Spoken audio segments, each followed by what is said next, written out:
The Siasat Daily, 30th of July 2023, Belligerant China is not immune to India's warning to unwanted Pakistan to cross the line of control.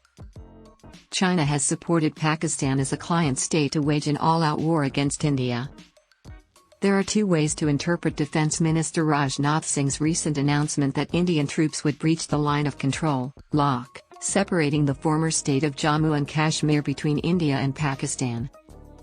The two union territories of Ladakh and J&K currently serve as the state's boundaries. Although it was primarily directed at Pakistan, there was also unmistakable messaging for China, which has established geostrategic and economic interests in Gilgit-Baltistan and the Pakistan-occupied Kashmir region of Jammu and Kashmir. The Sino-Pakistani, master-slave, relationship is getting stronger daily due to their growing dependency on one another in the geopolitical, economic, and connectivity sectors. This has led to a recent deepening of Chinese interests. The warning was intended for Pakistan, as was evident from the setting and timing of the defense minister's remarks, and this was confirmed when Pakistan reacted angrily and quickly, branding it provocative and a danger to regional peace and stability. Pakistan has started this. During a speech at the Dras War Memorial honoring the courage of the Indian troops who made the ultimate sacrifice while driving out Pakistani army regulars posing as militants from heights on the Indian side of the LOC that they had occupied in the winter of 1999 to cut India off from its strategically essential locations and borders, including the Siachen Glacier in the Ladakh region, the minister made this statement. The event celebrated the Kargil War's 24th Vijay Divas, or Victory Day, in the Trans-Himalayan heights between May and July 1999. India was under pressure from within the country to punish Pakistan during the Kargil War when Indian troops were recapturing and driving Pakistani forces from the heights against all odds. There were emotional appeals for people to cross the LOC.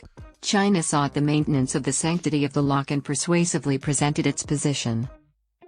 The official stance, the sanctity of the LOC should be maintained at all costs, was repeatedly stated by its Foreign Office. This clearly warned India not to breach the border since Pakistan had already done so. Pakistan's role is widely known and has been extensively studied. Whether India should have crossed the LOC in 1999 has generated a lot of discussion in strategic circles in the media. During Pakistan's invasion of Kargil, India has a strong reputation for being a responsible country despite possessing nuclear weapons and having a significant advantage in conventional warfare since it was not crossed. India's no crossing of LOC posture was necessary from a geostrategic perspective at the time, since doing otherwise would have put India on the same side as Pakistan, which was breaking both the bilateral agreement and international law. However, there are occasions when India must hurt Pakistan. Additionally, India needed to prove that it was a responsible nuclear power because any expansion of the conflict beyond the Kargil sector would have had disastrous long-term effects on its borders with an unrepentant Pakistan. Atal Bihari Vajpayee, the Prime Minister at the time, preserved the validity of his Lahore Declaration and the spirit of good neighbourly ties. If India had crossed the LOC, the following escalation would have supported Pakistan's argument that Kashmir is a nuclear flashpoint, which is also shared by certain Western countries, including the US, which had imposed sanctions on India. When Ladakh became a separate UT on October 31 of that year, as announced on August 5, 2019, Kargil was still a part of the Kashmir division. China's interests in Gilgit-Baltistan and Pak have grown significantly as of late. As of right now, it is firmly in charge of the highways, hydroelectric projects, and its flagship BRI project, the China-Pakistan Economic Corridor, which follows the Instrument of Accession signed in October 1947 by the last Agra King of Jammu and Kashmir, Maharaja Hari Singh, passes through the territories that were originally part of India.